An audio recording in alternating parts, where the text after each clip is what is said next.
चीज है? अगर वेद की बात करें ना,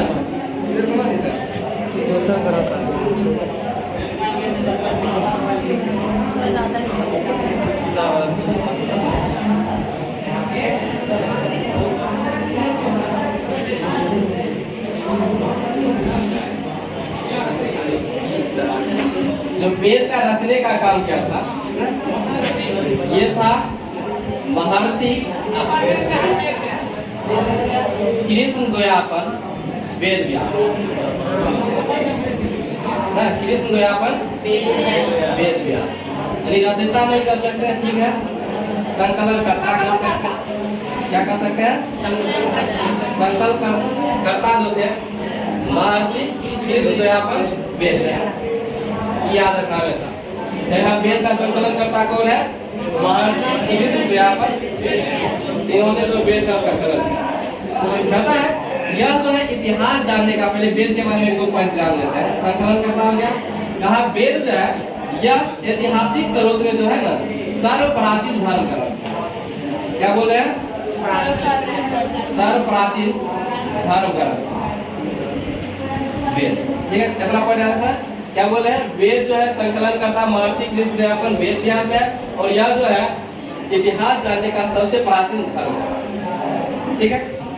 अब बात करते हैं वेद जो है ना, इससे ज्यादा नहीं याद रखना, बस इतना याद रखना। वेदों की संख्या कितनी है? 4।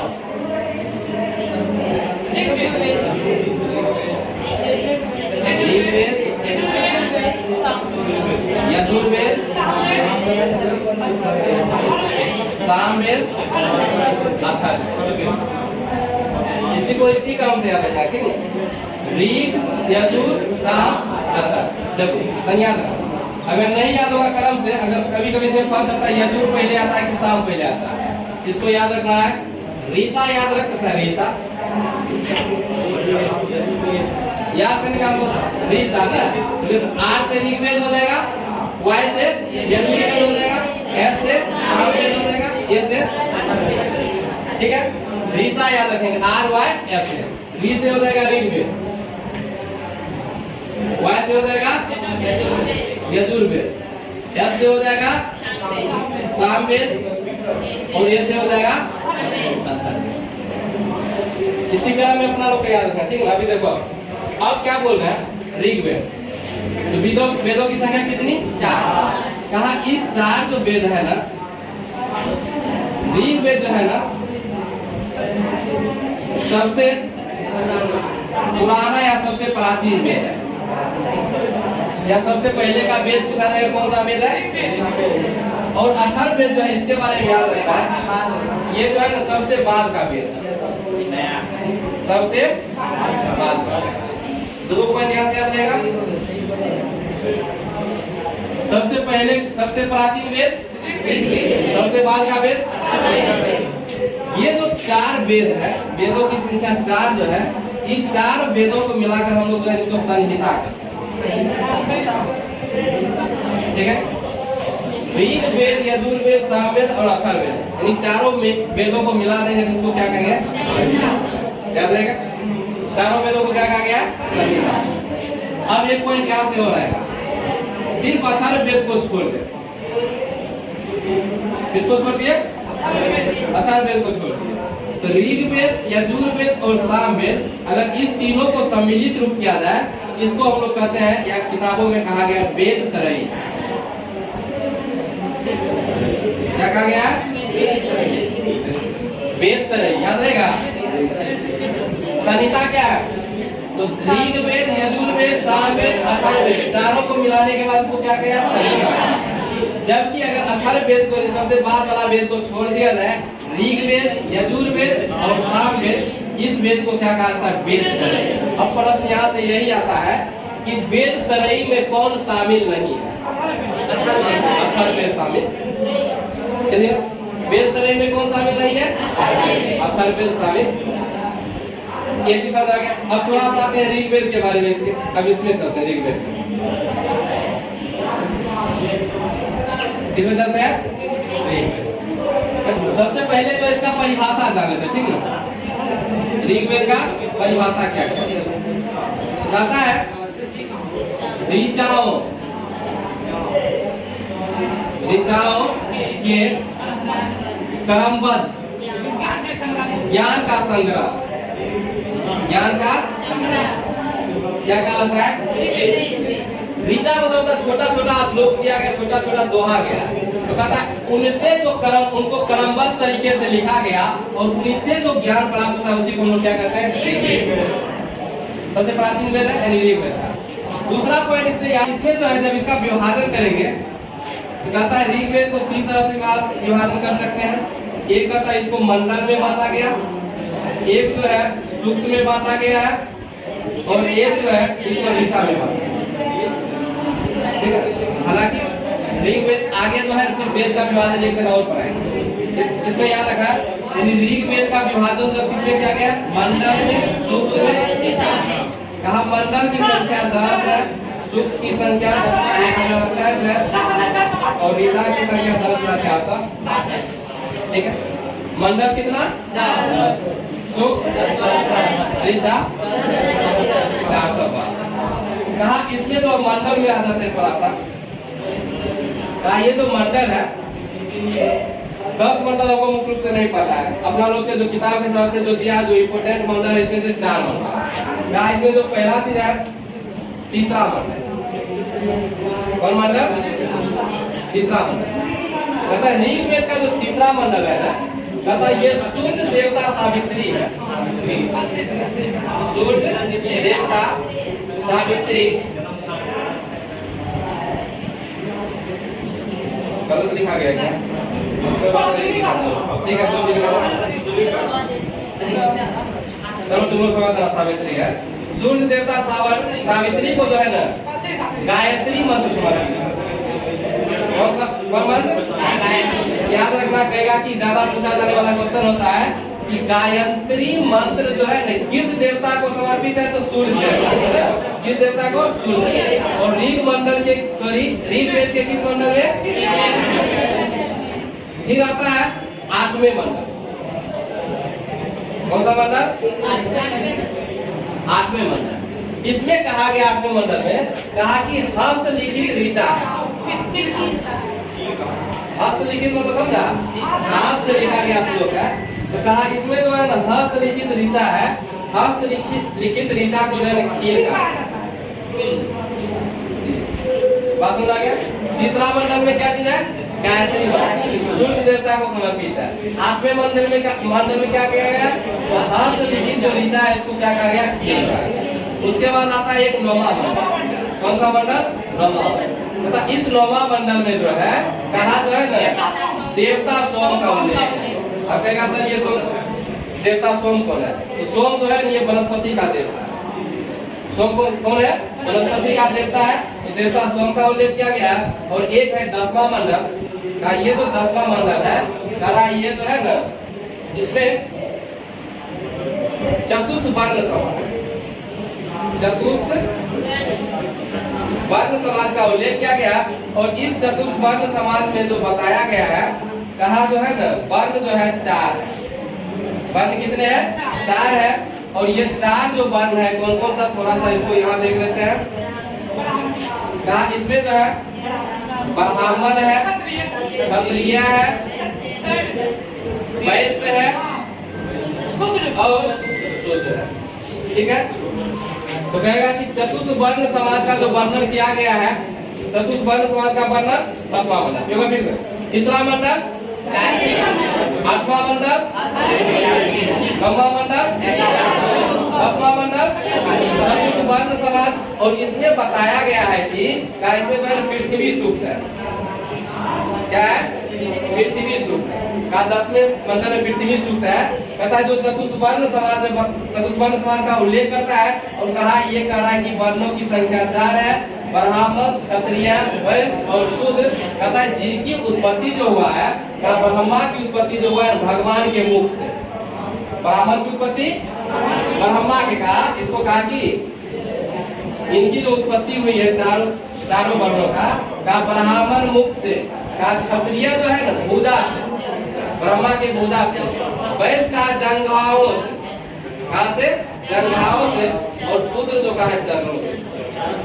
ये क्या था? चतुष्वर्ण। एक बार फिर समझा, कहा वर्णों की संख्या 4, ब्राह्मण क्षत्रिय वैश्य, ब्राह्मण क्षत्रिय वैश्य, किसमें? 10वां मंडल। कहा ब्राह्मण की जो उत्पत्ति हुआ ब्रह्मा के वंश से, क्षत्रिय वैश्य जंघाओं से, शूद्र। अब थोड़ा सा एक चीज हो गया, अगर इसमें फंस जाएगा, याद रखना क्षत्रिय का काम होता है रक्षा करना। तो रक्षा कौन करेगा? जिसके भुजा में बल होगा। तो क्षत्रिय का उत्पत्ति कहाँ से? जिसके भुजा में बल होगा। वैश्य का काम होता है व्यापार का। वैश्य का मतलब व्यापार करने का। व्यापार कौन करेगा? जो चलेगा, और चलेगा कौन? जिसके पास जान होगा। वैश्य का काम चल व्यापार करना, वैश्य का काम।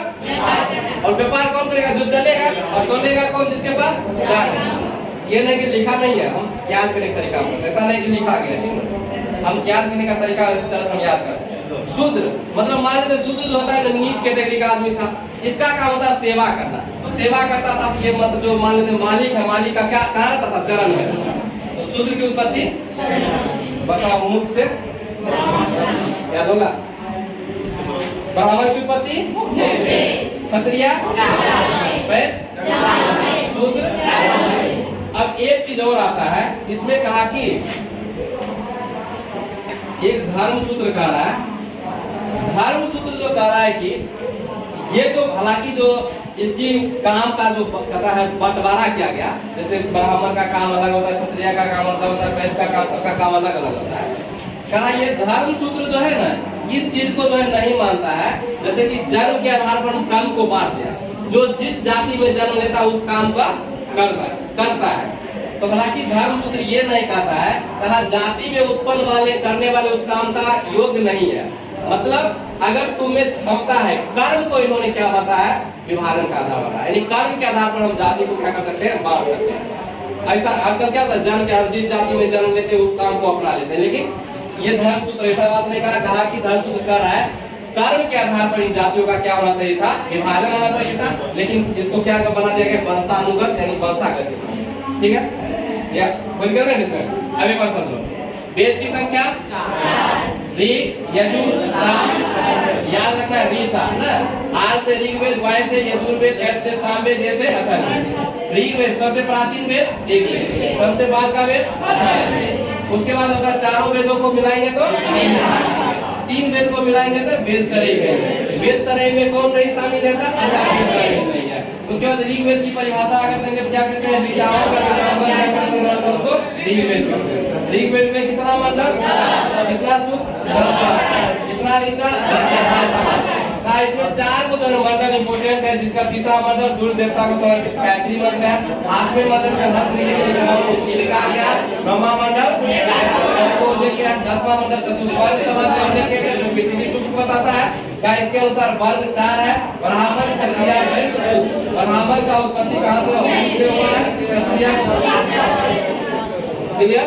हालांकि ये जो धर्म सूत्र है, धर्म सूत्र कहा है कि जो है ये चतुष्वर्ण समाज यानी जो जाति का विभाजन होगा कर्म के आधार पर होगा, न कि वंशागति पर। इसमें जितना ऋग्वेद को पढ़ने वाले ऋषि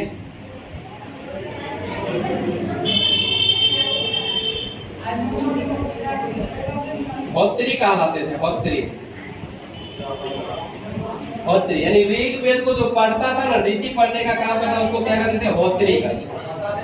उद्गाता नहीं, उद्गाता सामवेद होता, हाँ होत्रा, ठीक है। ऋग्वेद का पढ़ने वाले ऋषि क्या कहलाते थे? होत्री कहलाते थे। अगला पॉइंट, ऋग्वेद में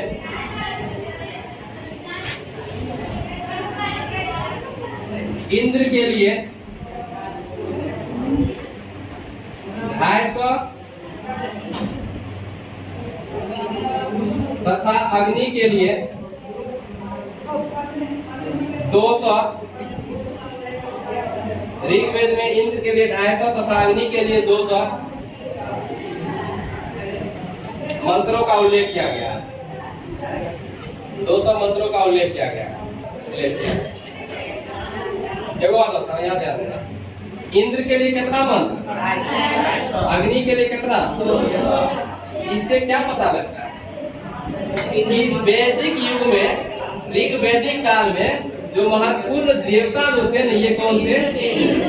याद रखना, प्रश्न यहाँ से भी पूछा जाता है कि ऋग वैदिक काल में या वैदिक काल में महत्वपूर्ण देवता कौन थे? इंद्र। जब उत्तर वैदिक काल आएंगे ना, तो उत्तर वैदिक काल में जब चलेंगे तो इंद्र के स्थान पर प्रजापति जो है महत्वपूर्ण देवता, उत्तर वैदिक काल। लेकिन ऋग वैदिक काल में क्योंकि देखा इनके लिए 250 मंत्र है और अग्नि के लिए कितना मंत्र है? 1 पॉइंट और लिखना। ऋग वेद में गाय को अधन्या कहा गया। अधन्या का मतलब न माने जा रही हो। ऋग वेद में गाय को अधन्या कहा गया। 1 पॉइंट और। वामना अवतार के, वामना अवतार, वामन अवतार को लिया था ना? वामना अवतार के, वामना अवतार, वामना अवतार के 3 पदों के, वामना अवतार के 3 पदों के आख्यान का, आख्यान पर व्याख्या होता है, आख्यान का प्राचीनतम स्रोत ऋग्वेद। वामना अवतार के 3 पदों के आख्यान का प्राचीनतम स्रोत ऋग्वेद है। ऋग्वेद है, ऋग्वेद है, ऋग्वेद है। नोट करके नीचे लिखना था, नोट।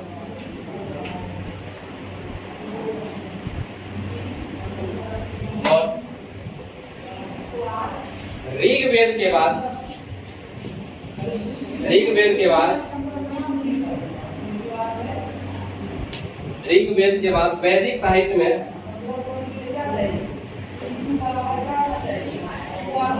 शतपथ ब्राह्मण का स्थान आता है।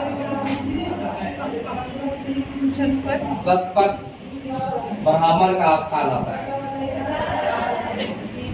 शतपथ ब्राह्मण का स्थान आता है। शतपथ ब्राह्मण का स्थान हो गया। ऋग्वेद कंप्लीट हो गया।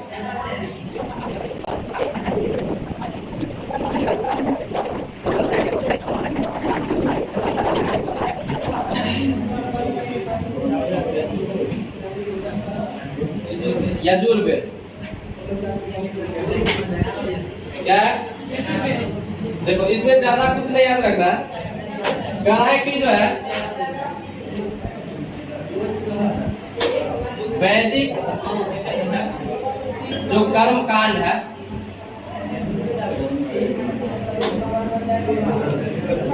कहता वैदिक कर्म कांडों का जो नियम है ना, वैदिक कर्म कांडों का जहां नियम वर्णन है, नियम मिलता है, उसको किसमें रखा गया? यजुर्वेद। नियम समझता है, जैसे कि कहा कि यज्ञ हो रहा है, चाहे बलि की बात करते हैं, यजुर का मतलब ये होता है यज्ञ, ठीक ना? कहा यज्ञ के समय जितना भी नियम कानून अपनाएंगे बनेगा, वो नियम किसके अनुसार होगा? यजुर्वेद के अनुसार। कहा बलि के समय जो हम लोग बलि जो देता है, कहता बलि का जो नियम होता है किसके अनुसार होता है? यजुर्वेद के अनुसार होता है। कहा जितना भी वैदिक कर्मकांड का नियम जो है ना, किसमें है? यजुर्वेद। इसमें बलि का चर्चा किया गया, यज्ञ का चर्चा किया। दूसरा कह रहा है कि इसके जो पाठ करता है, पाठ करता मतलब जो पंडित जी, इसके पढ़ने वाले ऋषि होते हैं, कहा इसको जो है अर्धव्यू कहा गया, ठीक ना? क्या बोला गया है? अर्धव्यू कहा गया या अधर्व्यू कहा गया। क्या कहा गया? अधर्व्यू का। कहा यजुर्वेद जो है ना, इसमें तो बलि की चर्चा किया ही गया है ना, इसके पाठ करता को अधर्व्यू कहते हैं और कहता यह एक ऐसा वेद है जो पद में भी है और पद में भी। बस इससे ज्यादा कुछ नहीं। यजुर्वेद यानी वैदिक कर्म कांडों का जो नियम है, नियम किसमें है? यजुर्वेद। इसमें बलि का चर्चा किया गया है, यज्ञ का चर्चा किया है। उसके बाद कहता है इसके पाठ करता को क्या कहते हैं? अधर्व्यू कहते हैं और कहा यह एक ऐसा पद है जो किसमें है? पद में भी है। जिनको नोट करना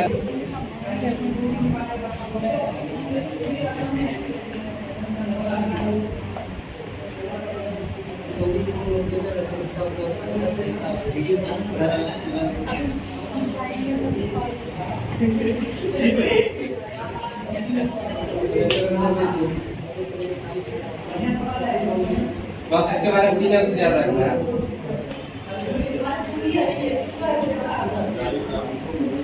गाई जा सकने वाली ऋचाओं का संग्रह, यानी इसके द्वारा जो मंत्र गाया जाता है ना, तो गाया जाता है किसके द्वारा? सामवेद के द्वारा। जो मंत्र का जैसे कि यज्ञ होता है, यज्ञ इसमें जो श्लोक का उच्चारण करते हैं, गाते हैं हम श्लोक को, तो ये क्या होता है? सामवेद कहता है। इसके जो पाठकर्ता होते हैं, जो पढ़ने वाले होते हैं, गाने वाले होते हैं, उसको उद्गात्री या उद्गाता भी बोलते हैं। और कहा चूंकि यहाँ जो है ना, क्या होता है, गायन की उत्पत्ति हुआ है, इसलिए भारतीय संगीत का जनक भी किसको कहा जाता है? सामवेद।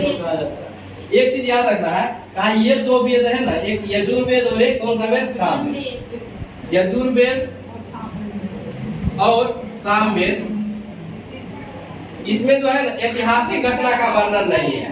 ऐतिहासिक घटना समझा? किसी इतिहास का से संबंधित घटना इसमें नहीं बताया गया, तो ऐतिहासिक घटना का वर्णन नहीं है। याद रखना, ऐसा कौन सा वेद है जिसमें किसी प्रकार का ऐतिहासिक घटना का वर्णन नहीं है? यजुर्वेद और सामवेद। फंसना नहीं, ऋग्वेद नहीं, फंस जाएगा ऋग्वेद में। लेकिन ये बीच का 2 वेद है, यजुर्वेद और सामवेद, ऐतिहासिक घटना का वर्णन नहीं। लिखो।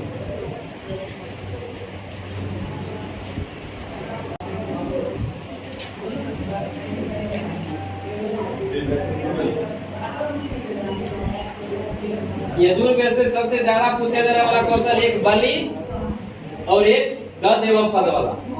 कहेगा बलि का चर्चा यजुर्वेद, और कहेगा गद एवं पद वाला भी यजुर्वेद। बस यही 2 क्वेश्चन बार-बार पूछा जाता है इससे यजुर्वेद। और यहाँ से एक पूछा जाता है सिर्फ भारतीय संगीत का जनक सामवेद। भारतीय संगीत का जनक सामवेद, याद रखना, भारतीय संगीत का जनक सामवेद। साम का मतलब ही होता है गायक। अब अथर्ववेद से बहुत सारा क्वेश्चन।